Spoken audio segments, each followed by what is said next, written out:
Good afternoon. After a series of meetings throughout the weekend with my national security team, I want to update the American people on our ongoing evacuation operation in Afghanistan. But first, I just was briefed by the FEMA administrator who's here with me today, Ms. Criswell, about the flash flooding in Waverly, Tennessee, and surrounding areas in Tennessee. I want to begin by expressing my deepest condolences for the sudden and tragic loss of life due to this flash flood. I know we've reached out to the community and we stand ready to offer them support. I've asked the administrator to speak to Governor Lee of Tennessee right away, and we'll offer any assistance they need for this terrible moment. Let me also say a few words was now tropical storm, not Hurricane Henri, which made landfall at approximately 12:15 this afternoon in Rhode Island. Henri is impacting much of the Northeast right now, and I want to talk about our efforts to prepare and respond to this storm. We have been closely monitoring Henri's progress and making the necessary preparations. Fortunately, it's no longer a hurricane. It's been downgraded to a tropical storm. And we are taking it seriously, though, because the size and the storm surge and the rainfall is producing. It's also impacting an area of the country that has already experienced heavy rainfall over the past several days. And while New Englanders are used to dealing with some tough weather, this storm has the potential for widespread consequences across the region with significant flooding and power outages that could affect hundreds of thousands of people. And so we're doing everything we can now to help those states prepare, respond, and recover. I can't think of anyone better to lead this operation than Deanne Criswell of FEMA. Before she headed up FEMA, she led the emergency response in New York City, and she was one of the key federal officials leading our response to Superstorm Sandy. She knows this area very, very well and knows what's needed better than anyone. Yesterday, I talked with the administrator and each of the governors in the key states most likely to be affected. I urged them to take advantage of the assistance FEMA can offer in advance and committed to do everything we can to support their communities through the storm and afterwards. FEMA has already pre-positioned resources in the region to speed our ability to respond, including food, water, and life-saving communications equipment, as well as generators. In close cooperation with the electrical sector, preparations are in place to address significant power outages, and resources and supports is staged at the edge of this storm to be able to move quickly in to help. Thousands of additional line crews and vegetation clearing crews from other states and from Canada are already heading toward the impacted states in New England, ready to serve and move in as soon as is feasible. They'll clean up fallen trees, help local utilities repair damaged lines, and restore electrical service as fast as possible. And I want to thank these crews for their commitment to helping their fellow citizens in time of need. I've already approved emergency declarations for Rhode Island, Connecticut, and New York, which activates funds and means we can get in there and help as soon as this extreme weather has moved through. We don't know the full extent of the storm's impact today, but we're acting to prepare for and prevent damage as much as possible and to speed help to affected communities so they can recover as quickly as possible. I also want to encourage everyone to do their part to prepare. Follow the guidance from their local authorities. Some places have already had heavy rains and winds and dangerous storm surges. Henri is going to continue to move across much of the Northeast, so it's important to monitor it closely and be prepared in your home, in your community. Make sure you have the supplies for your entire household, including necessary medications and food, water, battery-powered radios in case of extended power outages. And don't forget that you may need to seek shelter while you're battling the Delta variant and COVID-19. So wear a mask and try to observe social distancing. And to everyone across the country, don't get caught by the next storm. Get vaccinated. Get vaccinated now. Protect yourself and your family against COVID-19. It's going to be a vital part of emergency preparedness this year, for the remainder of this year. Now let me turn to Afghanistan. I've continued to make progress since I've spoke to you on Friday. We have moved thousands of people each day via U.S. military aircraft and civilian charter flights. In a little over 30 hours this weekend, we've evacuated an extraordinary number of people, as I will detail in a minute, about 11,000 individuals. That number will change day to day as the air and ground operations in Kabul vary. Our first priority in Kabul is getting American citizens out of the country as quickly and as safely as possible. At my direction, the State Department continues to reach out to the remaining Americans we have identified by phone, email, and other means to ascertain their whereabouts and their plans. We're executing a plan to move groups of these Americans to safety and to safely and effectively move them to the airport compound. For security reasons, I'm not going to go into the detail of what these plans entail, but I will say again today that I have said before, any American who wants to get home will get home. We've also been evacuating the citizens of our NATO allies and our partners, including their diplomats, their embassy staff, who remain in Afghanistan, and to get them back to their homes as well. And as we do this, we're also working to move our Afghan allies who stood with us side by side and other vulnerable Afghans, such as women leaders and journalists, out of the country. As of this morning, we have evacuated nearly 28,000 people since August the 14th on both U.S. and coalition aircraft, including civilian charters, bringing the total number of people we've evacuated since July to approximately 33,000 persons. In one 24-hour period this weekend, 23 U.S. military flights, including 14 C-17s, 9 C-130 flights, left Kabul carrying 3,900 passengers. We see no reason why this tempo will not be kept up. During the same period, our military facilitated another 35 charter flights, carrying an additional 4,000 evacuees to other countries that are taking them out. Altogether, we lifted approximately 11,000 people out of Kabul in less than 36 hours. It's an incredible operation. Let me be clear. The evacuation of thousands of people from Kabul is going to be hard and painful, no matter when it started, when we began. It would have been true if we had started a month ago or a month from now. There is no way to evacuate this many people without pain and loss of heartbreaking images you see on television. It's just a fact. My heart aches for those people you see. We are proving that we can move those thousands of people a day out of Kabul. We're bringing our citizens, NATO allies, Afghanis who in fact has helped us in the war effort, but we have a long way to go, and a lot could still go wrong. But to move out 30,000 people in just over a week, that's a great testament to the men and women on the ground in Kabul and our armed services. It also reflects a tireless diplomatic effort. In order to keep a steady flow of planes taking off from Kabul and maximize our evacuation capacity, we have quickly stood up an unprecedented global effort and established a series of processing stations in third countries. In short, we're not flying them directly to their country, we're flying to these processing stations, where we're working with more than 24 countries across 4 continents. We've secured agreements with across the Gulf, in Central Asia, and in Europe, including processing centers in Qatar, Germany, Kuwait, Spain, and elsewhere. It allows us to sort and process these evacuees. These transit centers provide a safe place for the SIV applicants and other vulnerable Afghanis and their families to complete their paperwork while we conduct security screenings and background checks before they continue on to their final destination in the United States or in another country, one of our NATO allies as well. And so from Asia to Africa, from Europe to the Western Hemisphere, nations are making generous offers to support resettlement efforts.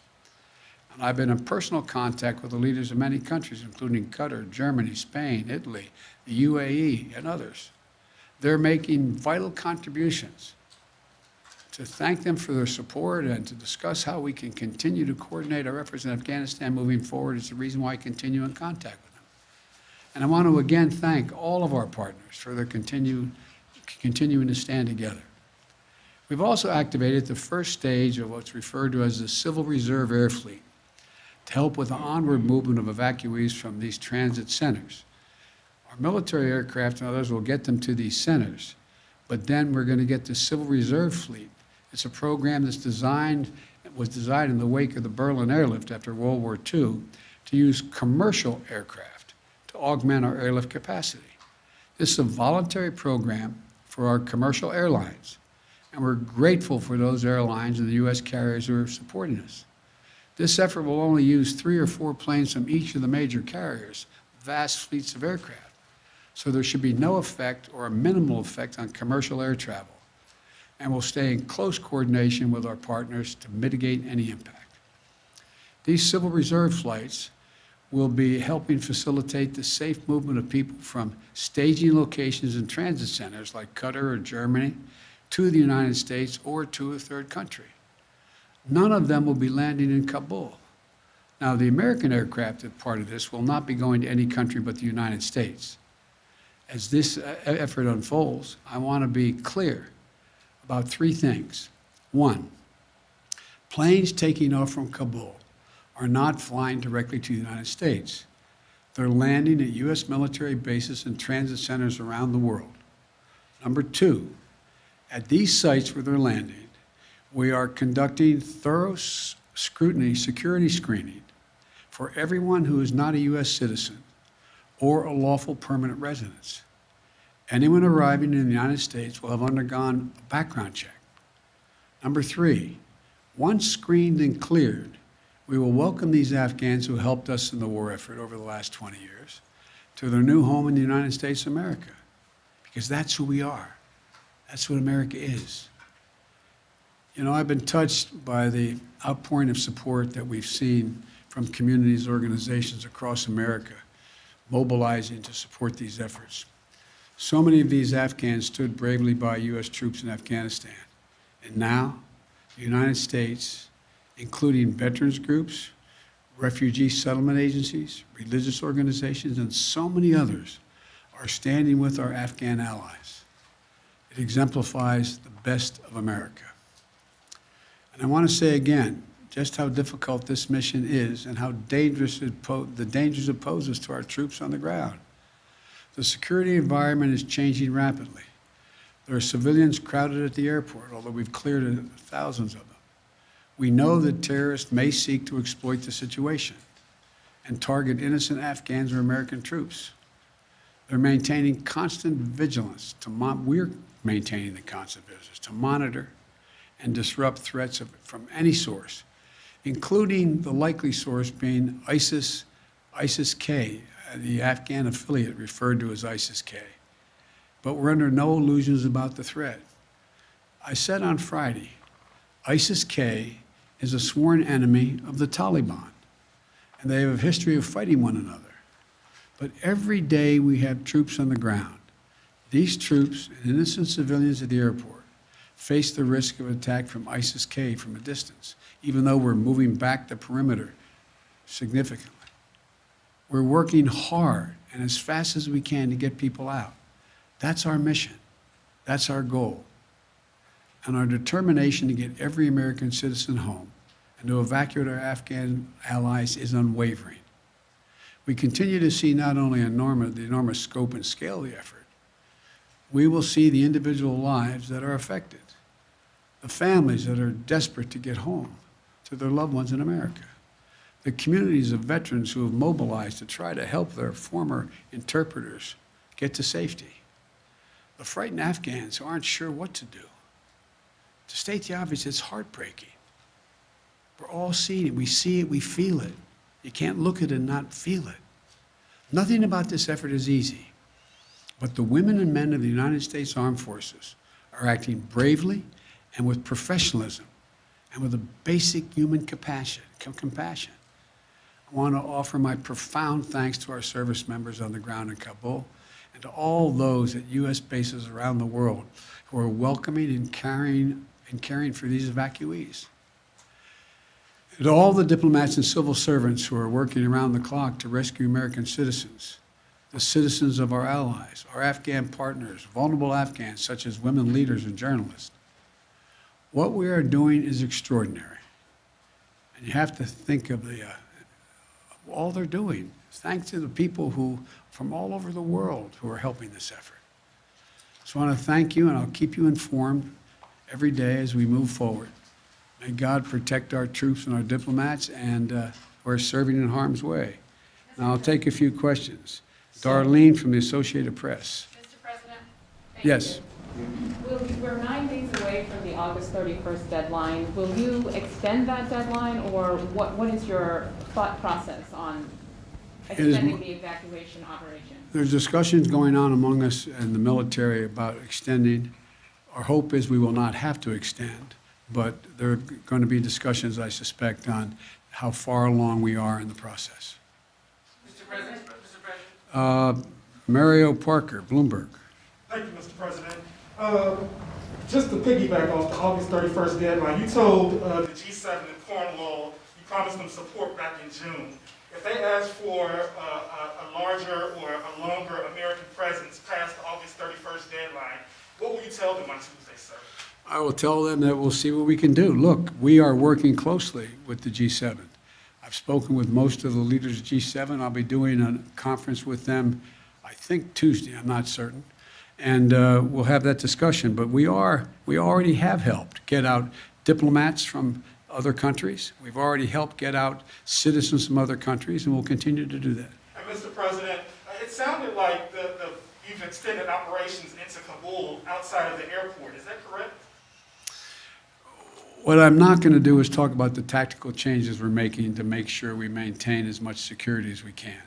We have constantly, how can I say it, increased rational access to the airport where more folk can get there more safely. It's still a dangerous operation, but I don't want to go into the detail of how we're doing that. Mr. President. Andrew from the Wall Street Journal. Thanks, Mr. President. Our reporting on the ground shows that Afghans with the proper paperwork are still having trouble getting to the airport. Some said they feel abandoned by the U.S. U.S. Embassy staff still haven't, some U.S. Embassy staff that are Afghan haven't been able to make it into the airport as well. Why isn't the U.S. doing more to allow Afghans into the airport, to ensure access to the airport? And are you still opposed to setting up an extended perimeter around the airport to help ease that access? Number one, I think you're going to see they're going to get out. Number two, we have made a number of changes, including extending access around the airport and the safe zone. And we've done a number of things, again, I don't want to get into detail about. But the fact is that more and more of the groups we urgently want to get out of Afghanistan, starting with American citizens, and the folks who worked in the embassies and personnel with our allies, as well as the Afghans who helped them and worked in those embassies, as well as those who helped them on the battlefield as well. We are working diligently to make sure we've increased the ability to get them out. We've changed the gate operations and a whole range of things, and that's why we've been able to significantly increase the number of people we're getting out. And will the Taliban agree to an extension past August 31st? Have you discussed that with them? We've discussed a lot with the Taliban. They've been cooperative in extending some of the perimeter. That remains to be seen whether we ask that question. Ed, fire away. I don't want you jumping over that. Following up on Andrew's question, because the United States is now negotiating with the Taliban over airport access and such, do you now trust them? And then a question on the public response. A new poll out today shows Americans wanted to withdraw from Afghanistan, but they disapprove of the way you've handled it.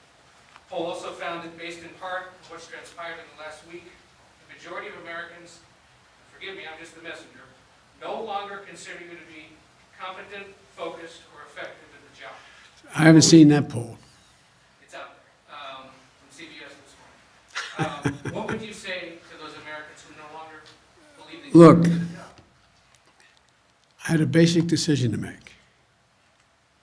I either withdraw America from a 20-year war that, depending on whose analysis you accept, cost us $150 million a day for 20 years or $300 million a day for 20 years, I carry this card with me every day, and who, in fact, where we lost 2,448 Americans dead and 20,722 wounded.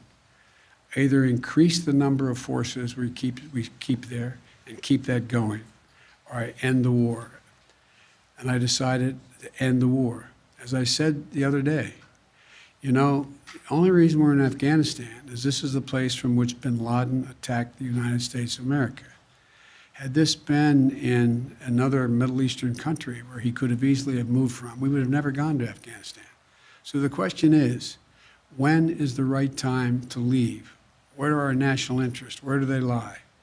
And the idea that we are in a situation where we can not recognize that terrorism has metastasized around the world, and the need for us to focus on other parts of the world which create an even greater danger of an al-Qaeda-like operation beginning, can't be ignored. And we are, as you well know, because you follow this, we are a number of places where we're doing that without permanent basing American forces there.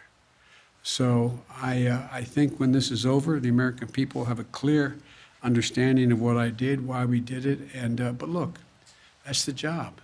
My job is to make judgments. My job is to make judgments no one else can or will make.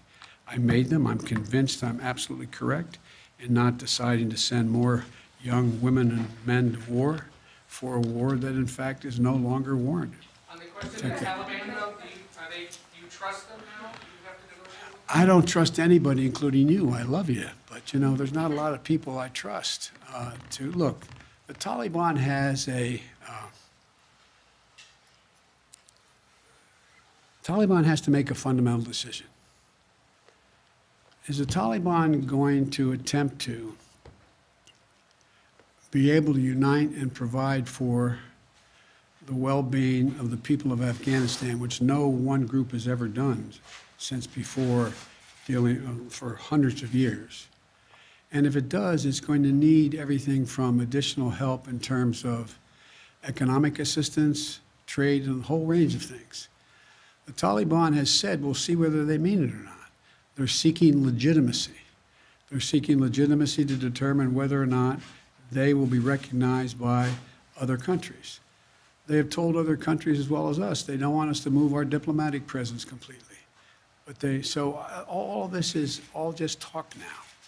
All just talk now. And so far, the Taliban has not taken action against U.S. forces.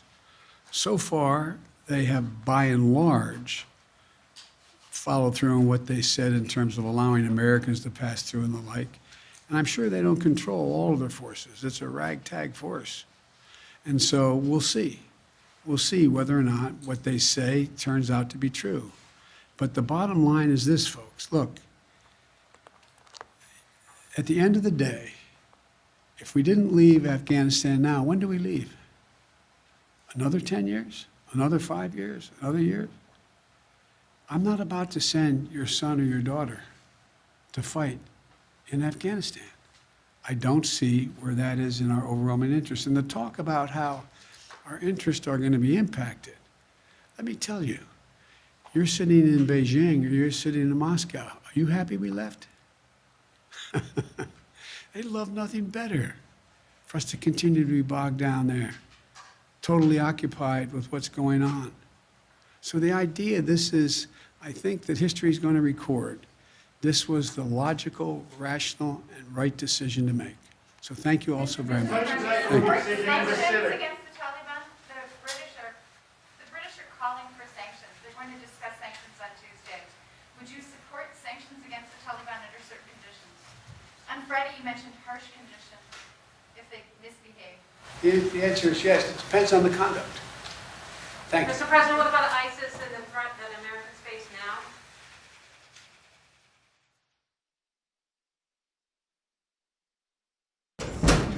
It's okay. I'm fine.